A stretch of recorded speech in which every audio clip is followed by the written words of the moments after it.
I recently finished reading my favorite book of 2026 so far. If you love Greek mythology and if you love women fighting back against the patriarchy, this book's going to be for you. I'm talking about Aphrodite in Pieces by Lauren J.A. Bear.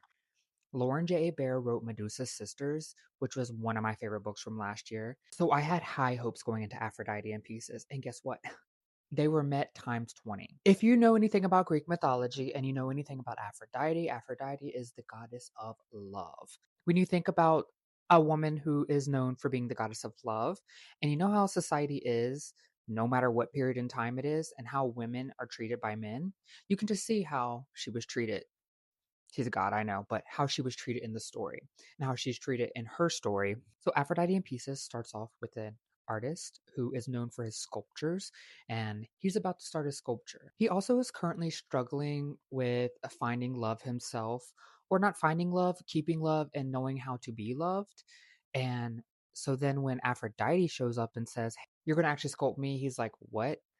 Aphrodite wants someone to sculpt her for who she is. She doesn't want another statue of her being sexualized. She goes through her whole entire life with this artist in one night to tell him her full story. Through it, you hear all of those famous myths of her, like, her love with Ares, her marriage with Hephaestus. She has kids, and you never hear her with her kids because her kids are always ripped away from her. And if you know anything about Aphrodite or Venus in Roman mythology, you know that when she was born, she came onto the sand in a clamshell. No, in this book, she's like, no, I literally was in the middle of the ocean and I had to swim to like figure out what the hell was going on.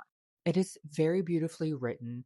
The way she's able to take these feminine figures from Greek mythology and give them fire. This book is perfect because you really get to see that even if she is a Greek god, even if she's worshipped by everyone, she's still expected to bow down to men like Zeus.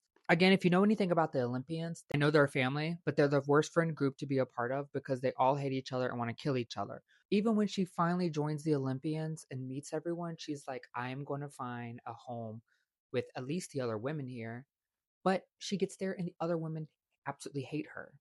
It's a commentary on society, how women are put against other women all the freaking time throughout history. When this book comes out, make sure you read it. This was such an amazing read. My favorite art medium is sculptures, statues, busts, things like that. And through this whole thing, he's like building a statue.